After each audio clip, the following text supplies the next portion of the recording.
Salut les maniaques du gros son qui tâche, et comme promis, une petite vidéo. Bon, en fait, comme vous me manquiez les maniaques, c'est que j'avais envie de réagir un peu à vos commentaires.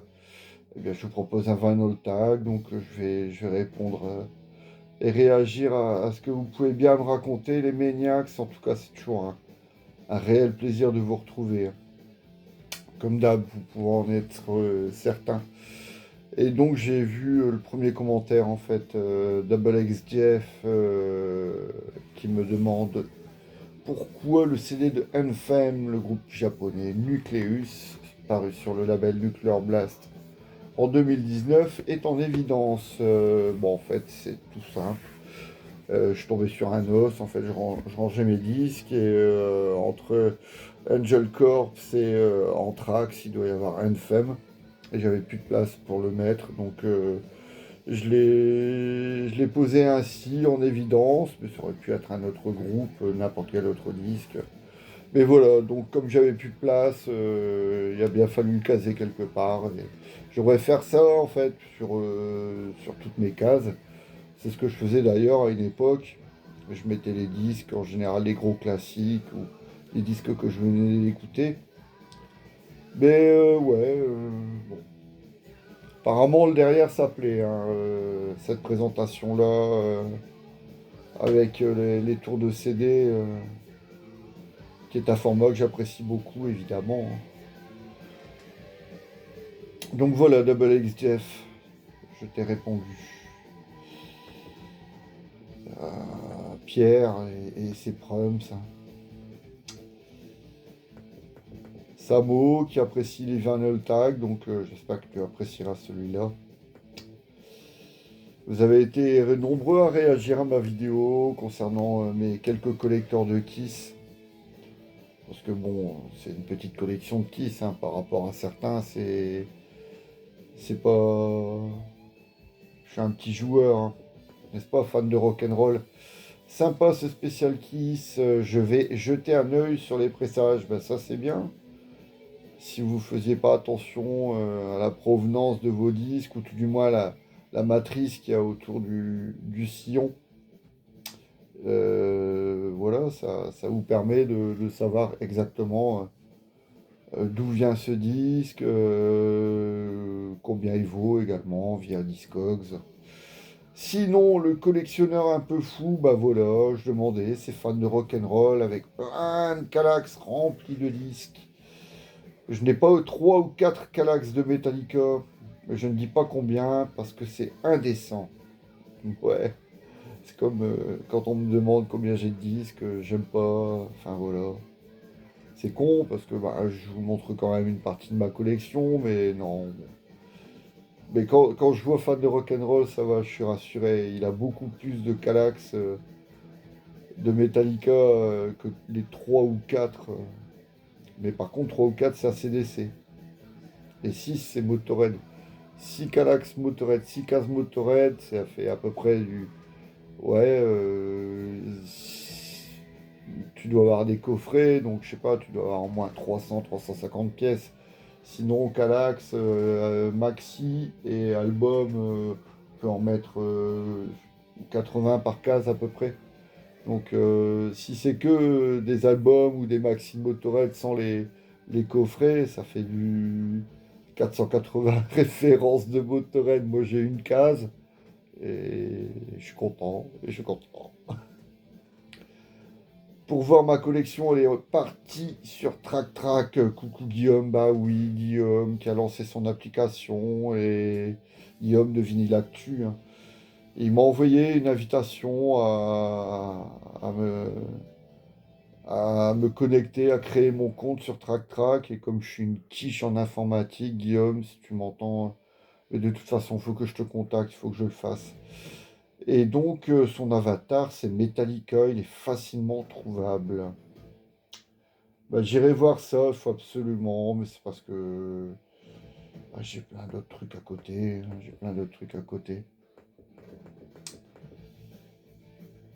Gontier François, alors Gontier François, quelle énergie d'un côté, quel calme de l'autre, quel est ton secret? Non, je rigole, vive le hard, anyway. So long. Oh yeah. J'aime bien tes commentaires, François. Ton mix franglais, un peu à la Vandame. Monsieur Bruno, Stéphane Beauvais, j'ai réécouté un super album cette semaine, le Heartwork de Carcass. Je pense que beaucoup de Maniacs connaissent cet album et je trouve que ça aurait été cool d'avoir quelques avis sur cette œuvre. Je trouve que c'est sans doute leur meilleur album, un death metal teinté de thrash et de heavy. Un superbe album de hard rock où les riffs sont plus prenants les uns que les autres et la réalisation est excellente. Je dois dire que je n'ai jamais été un grand fan de Carcass, sauf pour cet album. En plus, la pochette est super réussie. As-tu ce beau disque dans ta collection, Bruno?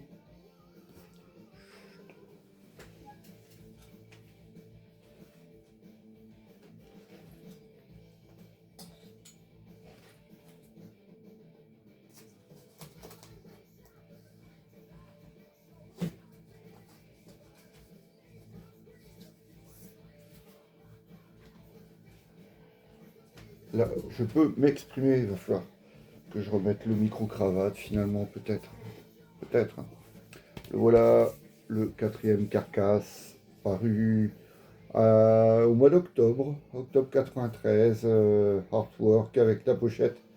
Signé Giger, le Suisse, qui nous a malheureusement quitté, le créateur de Alien, les pochettes de Celtic Frost, de Steve Stevens, c'est lui. Et donc, oui, c'est un super album, mais ce n'est pas mon préféré. Même si, bon, bien sûr, il y a No Love Lost, Heartwork, Buried Dreams, Carnal Forge, This Mortal Coil, Embodiment, oui, c'est un super album, mais mon album préféré de Carcass, c'est le suivant, de 96, le cinquième album, également produit par Colin Richardson, euh, Swan Song, et donc là tu dis que c'est un grand album de hard rock. Ouais, je vois où tu vas en venir, bien sûr. Bah, moi aussi, maintenant, je dis que j'écoute du hard rock, presque. Mais Swan Song est encore plus hard rock que Heartwork. Heartwork, ouais, c'est Heavy Death, ouais, Heavy Death, avec des petites touches par-ci par-là de Thin Lizzy, avec les guitares de Michael Amott, qui, je l'ai appris par un Maniacs, par un Maniac qui avait participé à cet album, Heartwork, Michael Amott. Donc Michael Amott et Bill Steer. Donc il y a des influences Sinisi, mais vraiment bien assimilées dans Heartwork. Et c'est peut-être encore plus flagrant dans l'album suivant, Swan Song, avec des morceaux comme Black Star, Keep on Rotting in the Free World, ou Tomorrow Belongs to Nobody. Pour moi, c'est ouais, ça reste mon album préféré. C'est ouais, pas leur album le plus accessible parce que le chant de Jeff Walker, bon bah, il reste quand même assez brutal, quoi. À l'époque, ils avaient signé avec Columbia et comment Columbia a pu signer un tel groupe parce que c'était pas vendable, quoi. C'était trop extrême quand même. Mais bon, voilà. Ouais, Carcasse, bien sûr. Mais écoute, Stéphane, écoute donc le Swan Song. Il est magnifique, vraiment magnifique, hein.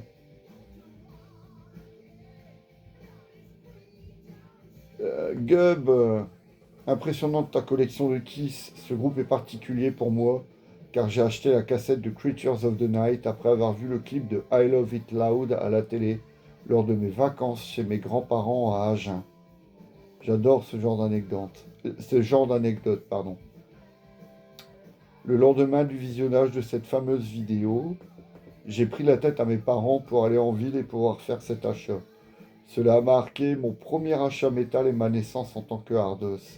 J'avais alors 12 ans, cela ne me rajeunit pas. C'est génial ces anecdotes. Bah oui, évidemment, on en a tous des anecdotes comme ça. C'est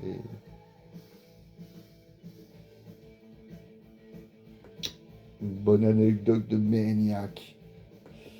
Nicole Dourdoigne, superbe collection de Kiss, j'ai apprécié et appris. Bah, merci. Jean-Michel Fabre, je vais m'amuser à regarder des références de mes albums de Kiss. Bah oui. Merci pour tous ces tuyaux. Un vrai conservateur de musée du Hard and Heavy, notre Bruno. J'ose pas imaginer fan de rock'n'roll. Hein. Faut absolument que j'aille voir ta collègue sur Track Track.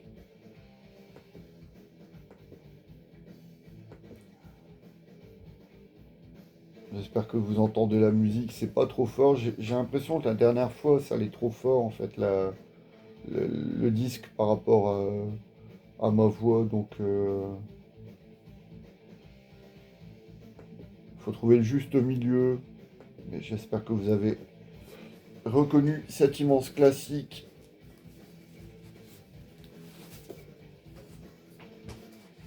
Alors autant le carcasse que je t'ai montré, Stéphane, c'est un represse de 2002 de Artwork.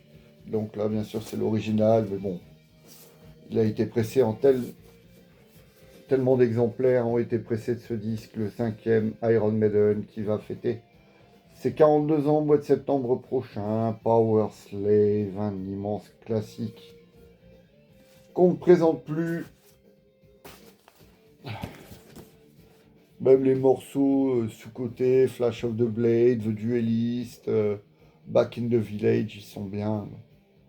Quand je vois qu'il y en a qui limitent cet album à 4-5 titres, si on compte l'instrumental Lost for Words, l'instrumental Lost for Words, c'est super quoi.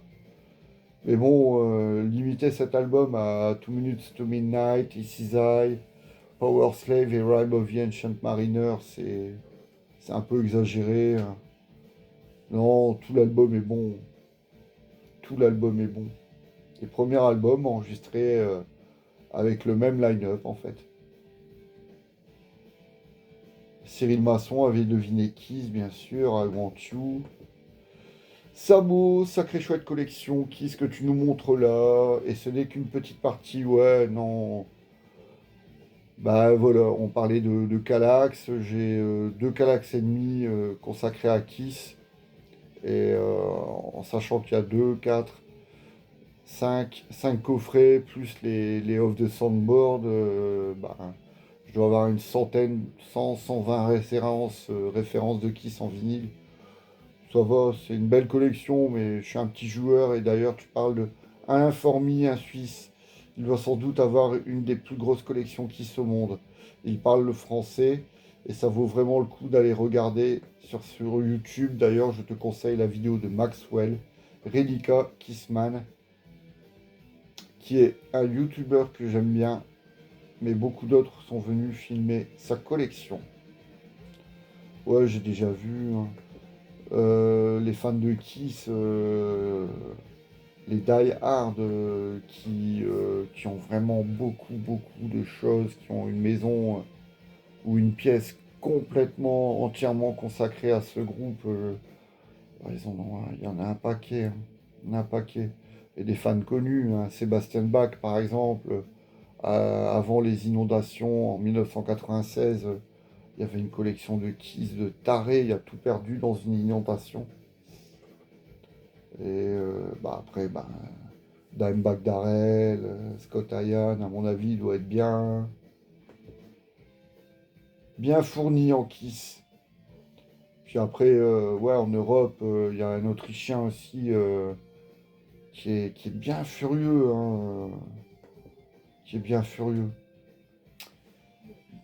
Ah, Gontier François, toujours lui, il dégaine, mais à la vitesse de la lumière aussi. Je ne vous parle jamais de vos t-shirts, mais celui que vous portez est réellement extraordinaire. Je vais immédiatement vérifier la composition d'Alcatraz. Je n'ai pas de disque de... Ce n'était pas un t-shirt du groupe Alcatraz, mais du festival Alcatraz. Donc, ce sont deux choses bien distinctes, un groupe et un festival. Mais bah, tu peux aller jeter une oreille sur Alcatraz, hein. Les premiers disques, le premier album avec Malmsteen est bien, et mon préféré reste quand même le second, Disturbing the Peace, avec Steve Vai, et le morceau titre, le morceau God Bless Video, qui est vraiment magnifique, magnifique, et Graham Bonnet qui pose sa voix. Maniacs. Ça, c'est ça, là. Quand je ne regarde pas les commentaires.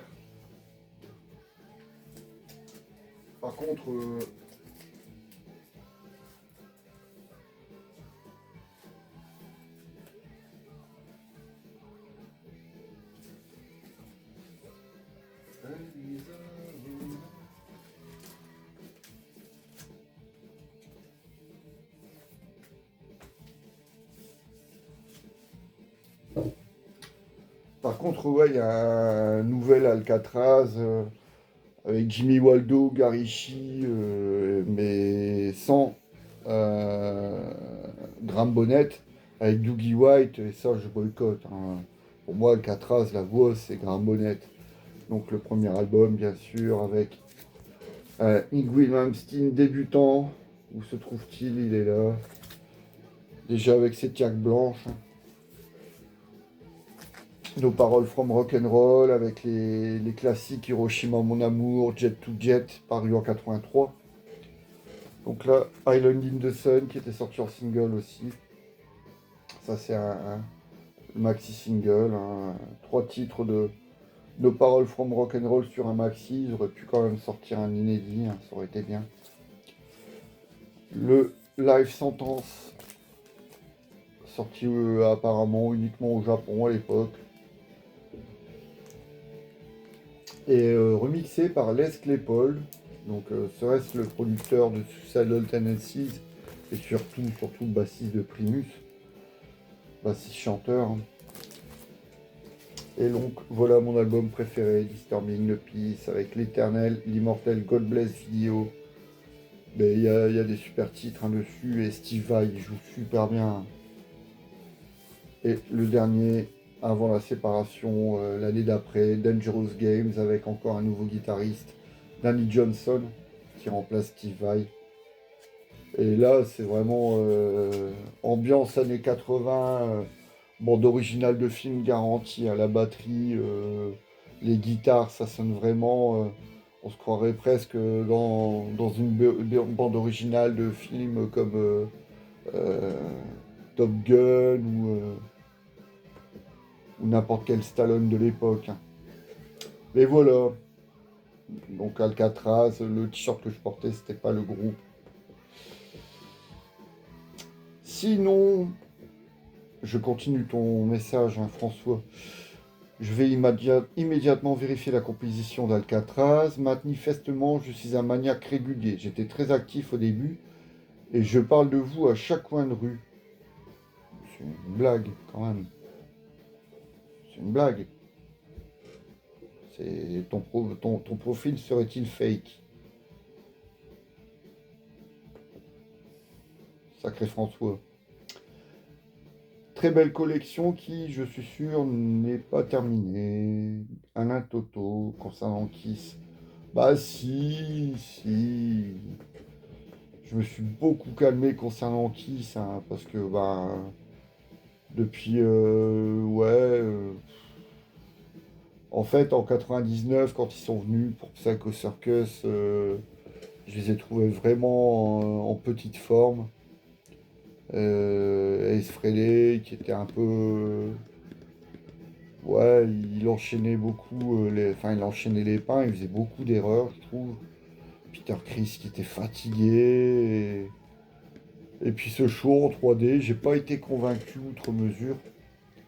Après, je les ai revus en 2008 et là, c'était vraiment exceptionnel. Avec Tommy Thayer et Eric Singer, j'étais vraiment conquiste au Grass Pop Metal Meeting. Ils avaient fait une setlist, mais essentiellement consacrée aux 3 premiers albums, ceux qui figurent sur le premier live, live de 75. Donc avec une telle setlist, God to Choose, Black Diamond, Chill, Nothing to Lose, ils peuvent pas se planter, quoi. Ils peuvent pas se planter. Donc c'était vraiment exceptionnel malgré l'absence de S. Frehley et de Peter Criss. Ce Kiss que beaucoup considèrent un Kiss de rabais avec les remplaçants de luxe. Non, vraiment, ils ont assuré, c'était canon, canon, canon. Mais sinon, ouais, ce qu'ils font maintenant, enfin ce qu'ils faisaient, puisque le dernier album qui a déjà 14 ans, hein, Monster, Sonic Boom, puisque t'en parles, je ne sais plus par quel hasard, je m'étais mis à écouter l'album Sonic Boom et je l'ai plutôt bien apprécié avec leur titre Russian Roulette. À la même période, j'écoutais aussi un autre album, Invasion of Your Privacy de Rat. Je préférerais quand même assez nettement ce dernier. Il faut dire que le son du Kiss et la voix du chanteur est assez froid. Il faut quand même que j'écoute un peu leurs grands classiques, sait-on jamais. Les grands classiques, je les ai cités, hein, les 3 premiers, même Harder Than Hell, et là je salue mon ami Arnaud Basnier, on en a discuté pas plus tard qu'hier, la prod de Harder Than Hell, le deuxième album, elle est catastrophique, mais les titres sont là, les titres sont là, et ils sont magnifiques. Got to Choose, Parasite, Going Blind, Harder Than Hell, Let Me Go Rock'n'Roll, ça c'est la face A dans l'ordre, et en face B, donc ça commence avec All the Way, un des tout meilleurs titres de Gene Simmons, Watching You, Coming Home, Mainline, et le dernier titre Strange Ways avec un des premiers grands solos de S. Frehley. Euh, Sinon, les 3 premiers, où leur rock est vraiment le plus pur, le plus naïf. Et après, tu peux rajouter bah, toute la période années 70 jusque ouais, Alive 2. Après, il faut quand même écouter Dynasty. Unmasked, je te le conseille pas trop, même si c'est un disque que j'adore, hein. Et Creatures of the Night, hein. Et après, la période non maquillée, Lick It Up, Animalize, même Crazy Night, c'est un super album. Beaucoup considèrent Revenge comme l'album du grand retour de Kiss, mais pour moi, ils n'ont jamais vraiment disparu des radars, quoi. C'est vraiment le groupe qui a réussi à avoir une aussi belle carrière en Europe qu'aux États-Unis, de toute façon dans le monde entier. Il y a qu'en France où on n'a jamais vraiment compris le délire kissien. Et sinon, je peux comprendre aussi que tu préfères, Stéphane, le Evasion of Your Privacy, parce que c'est un super album, un deuxième album de Rat, paru à l'été 85, avec une production signée Bowkill. Et les super titres dessus, You're in Love, What You Give is What You Get. Super album, vraiment. Un des tout meilleurs groupes dans le style hard US.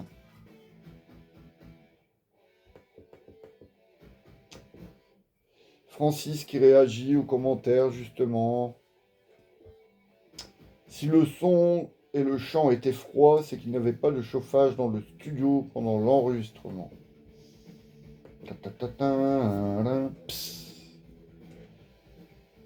As-tu déjà écouté cet album? Qu'en penses-tu? Ouais, le Sonic Boom. J'avais écouté, j'avais beaucoup apprécié quand c'était sorti. Mais je l'ai écouté et puis je l'ai laissé ensuite ranger et il prend la poussière depuis, perso, hein. Voilà, à l'époque, on l'a tous trouvé bon, mais on n'a pas le réflexe de l'écouter, en fait, hein. C'est ce que dit Stéphane, hein.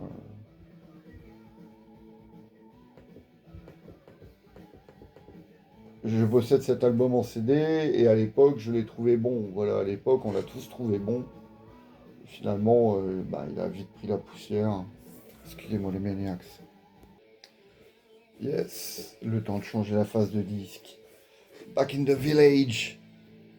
C'est de l'album Power Slave. Excusez-moi les maniacs, c'est une grosse soif.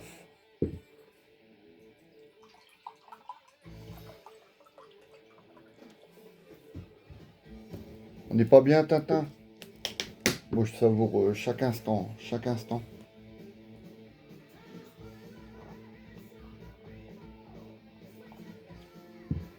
Francis qui donne son top des albums de Kiss, tiens, top 5.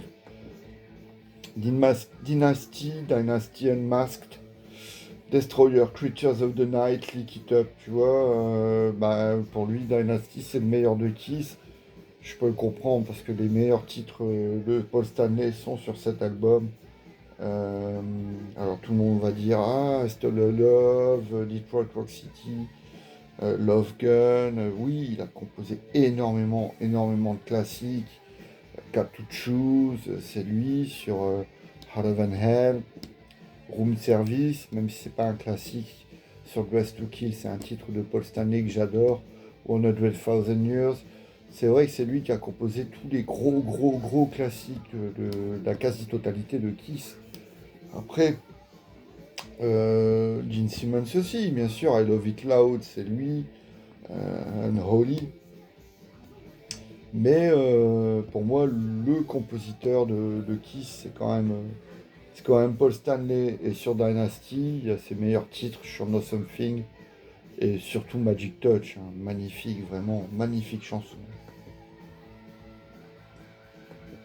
Creatures of the Night, il est vraiment heavy metal à 200%, avec un son de batterie énorme. Puis les morceaux, encore une fois, c'est les morceaux de Paul qui remportent tous les suffrages. Creatures of the Night, Keep Me Coming, Danger.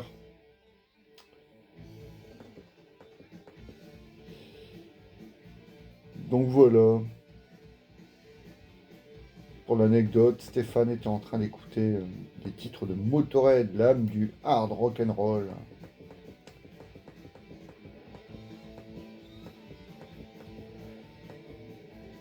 Sword, Tish, qui parle de Sword. Pour ceux qui ont aimé Sword, l'album de 86, Metallized, est pas mal non plus. Bah, bien sûr, Metallized avec FTW, Follow the Wheel. C'est un morceau d'ouverture 100% heavy metal, hein, à la québécoise. Mais Sweet Dreams est vraiment excellent. Bon, en fait, ouais, Sweet Dreams est peut-être meilleur que Metallized, mais Metallized aussi a ses qualités. Un premier album de Sword.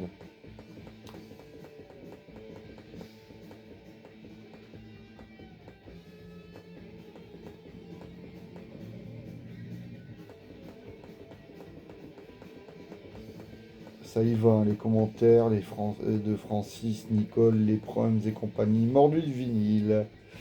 On est d'accord pour les albums de Sepultura, année 2000. Tu as vu Cavalera, l'aéronef de Lille. J'y suis allé une fois, une excellente salle, c'était pour le groupe Interpol, post-punk type Joy Division. Alice Cooper, et c'est le morceau Black Widow, que tu connais probablement déjà. Sinon, anecdote que tu pourrais nous détailler. J'ai lu que la pochette d'Obituary Cause of Death devait être celle de Sepultura, Beneath the Remains. Hallucinant ça, bonne entame de semaine. Oui, c'est vrai, tu as tout à fait raison, mordu de vinyle. Mais je pensais que moi c'était une inversion de pochette entre Cause of Death et Rise. Mais apparemment non, c'est bien la pochette de Cause of Death qui avait été choisie à la base pour être celle de Beneath the Remains.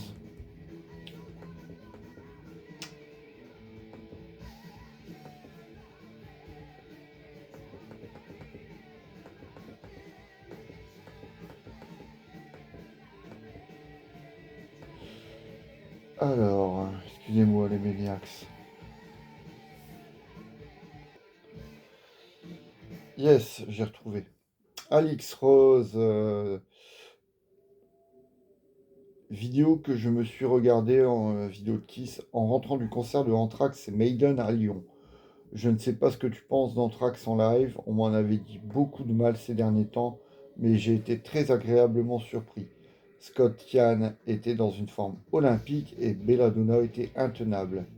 Derrière, Maiden reste imbattable sur scène. Dickinson est impressionnant. On dirait que l'âge ne l'atteint pas. C'est vrai, hein. C'est vrai. Et Anthrax en live, c'était vraiment bon parce que j'ai vu.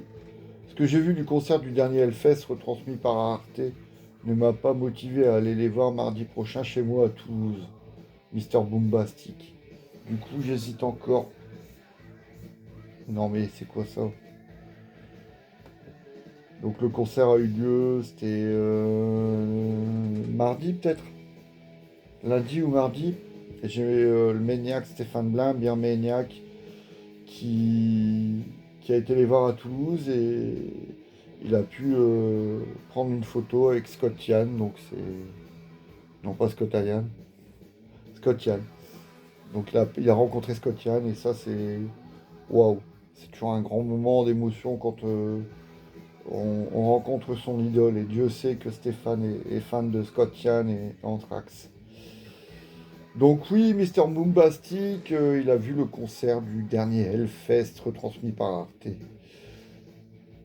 sont vieillissants, hein. Belladonna, il chante bien encore, mais bon, il n'y a plus la colère de son jeune âge, hein. La colère et la hargne.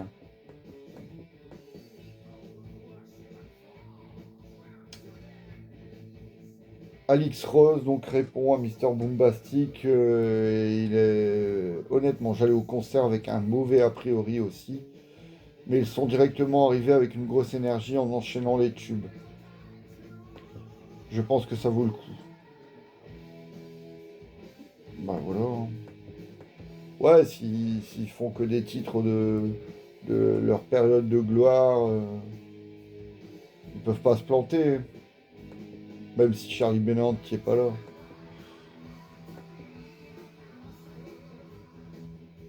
Mister Boombastic toujours nous parle de Kiss. Il a découvert Kiss quand il avait 10 ans avec le Alive 2. J'ai d'ailleurs une anecdote pas très cool à ce sujet. L'un de mes meilleurs amis de cette époque m'avait prêté son exemplaire, mais qui en fait appartenait à son grand frère. Sauf que ce dernier lui avait formellement interdit de sortir ses disques de la maison. Quand il s'en est rendu compte, on a eu le droit à un bon coup de boule chacun. À l'âge de 10 ans. Non mais c'est indigne. Par le grand frère en plus. Et Stéphane qui répond fort justement, Stéphane Mauvais. J'aurais réclamé encore 10 coups de boule pour garder l'album quelques semaines de plus.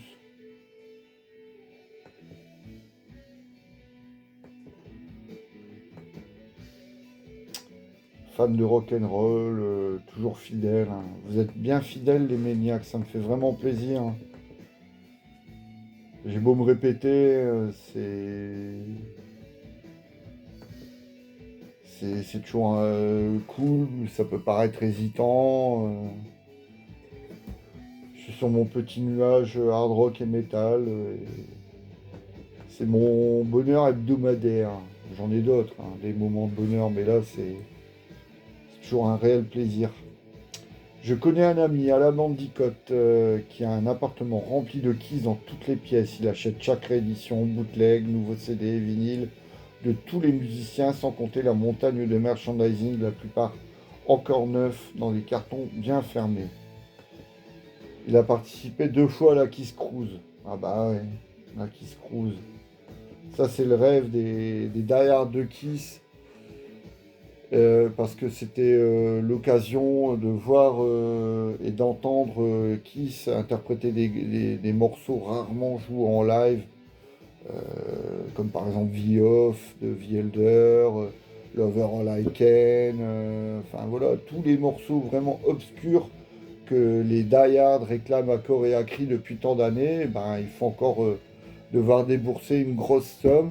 Et sinon, s'il fallait voir Kiss en salle, et ben, ou en festival, les entendre interpréter pour la énième fois un best-of de leur plus grand succès, c'était moins cher, mais voilà. Pour les die-hard, c'est eux qui trinquent en fait. Et après, c'est Gene Simmons qui disait qu'on c'était nous les patrons. Bah oui, on le paye, évidemment qu'on le paye.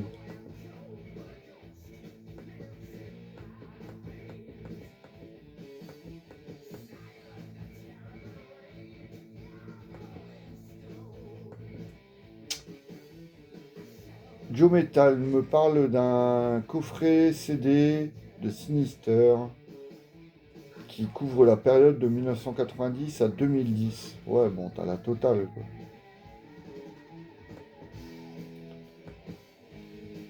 Ardennes 08 Zik et plus me donne rendez-vous au Motocultor à Fismes et à Vouziers 2026. Motocultor, c'est sûr, bien sûr, mais Fismes, je me tâte encore. Et Vouziers, je sais pas, je ne sais pas, je ne sais pas, je ne sais pas. Nolan me remercie, bah merci Nolan. Ouais, je vais vous laisser les Maniacs. Metalops, faudrait plutôt un débardeur. Sinister par ce temps caniculaire, oui. Attention les Maniacs, la canicule revient. Et ça va faire mal. Va falloir s'hydrater à l'eau de préférence. Eric Gilly. C'est étonnant qu'on sorte encore des cassettes en 2026. Les bandes s'abîment et le son est pas le top par rapport au CD. Pour les collectionneurs de vinyle 2026, c'est beaucoup trop cher. Bah ouais. Je plains un maniaque qui commence sa collection de vinyle en 2026. Hein. Mais je le plaignais déjà il y a 15 ans. Je trouvais déjà que c'était cher le vinyle. Il faudrait que je regarde. Permettez les Maniacs. Yes, les Maniacs. J'ai cherché au hasard un disque sur lequel figure toujours une étiquette avec le prix. Et en 2011, au mois de juillet, j'ai acheté l'album de Portrait sur Metal Blade. Donc l'album Crime de lèse majesté, hein, Crimen lesae majestatis divinae, voilà. Crime de lèse majesté divine. Et donc ce vinyle, double vinyle, hein, je tiens à le préciser quand même, j'avais payé en 2011 25,60 €. Et je trouvais ça hyper cher pour l'époque. Donc voilà, déjà à l'époque, je plaignais la personne qui commençait sa collection de vinyle en 2011, il y a 15 ans. 25,60 €.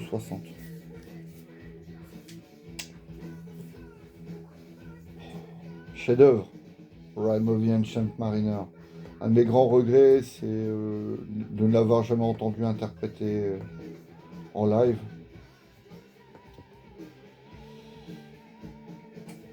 Et le pire, c'est que j'étais sur place en fait. Je vais pas vous raconter ma vie, les Maniacs, mais depuis tout petit, je fais des migraines. Et en 2008, bah oui, l'année de Kiss au Grass Pop, j'avais mon passe 3 jours. Et le vendredi, c'était la journée de Judas Priest. Et pendant Testament, j'avais une vilaine migraine qui m'a épuisé. Et le samedi, je suis resté parce que je voulais voir Kiss. Mais le dimanche, en fait, j'étais un zombie, je tenais plus. Et heureusement, c'est pas moi qui conduisais, mais on m'a ramené. Et le dimanche, c'était la journée de Hike the Gates, Madball et surtout Iron Maiden qui interprétait ce soir-là. C'était la tournée Summer Back in Time, je pense, et qui interprétait sur cette tournée Rime of the Ancient Mariner. Donc, et j'étais vraiment plus en état. Voilà pour l'anecdote, les Maniacs. Je vais sans doute vous étonner, Stéphane Beauvais. Ça fait presque 30 ans que j'écoute du hard rock et je n'avais jamais écouté un album de Judas Priest. J'ai découvert ça cette semaine. J'ai privilégié Painkiller, Screaming for Vengeance et celui que j'ai préféré, Defenders of the Faith. Malheureusement, c'est le temps qui manque pour pouvoir tout écouter, alors on est obligé de sélectionner. Il me reste encore beaucoup de groupes célèbres à découvrir, Black Sabbath, Iron Maiden, Kiss, que j'ai écouté un peu cette semaine. Et plein d'autres groupes encore, comme les Zeppelin ou The Osbourne. Pourtant, je dois l'avouer, j'ai du mal avec le son des groupes des années 75-80. Et du coup, beaucoup de groupes me sont quasiment inconnus si ce n'est leur nom. Je vais bientôt réécouter Judas Priest car j'ai beaucoup aimé. C'est vraiment génial. C'est quoi, quel est ton parcours, Stéphane? Avec quoi tu as découvert le hard rock, le métal, en quelle année? Je suis curieux en fait, je suis curieux. Si tu peux me répondre, tu me rends ta copie demain. Je plaisante. Gontier François, alors lui il réagit à toutes mes vidéos, aussi vieilles soient-elles. Là c'est une vidéo d'il y a plus d'un an, le top 30 des lecteurs d'Enfer Magazine. Après mûre réflexion, j'ai pratiquement tout acheté et tous les disques qui vont avec. Pour nous les premiers acheteurs d'Enfer étaient des heavy mentaux. Pourquoi sans rancune? C'est des arbres, hein. Pourquoi sans rancune?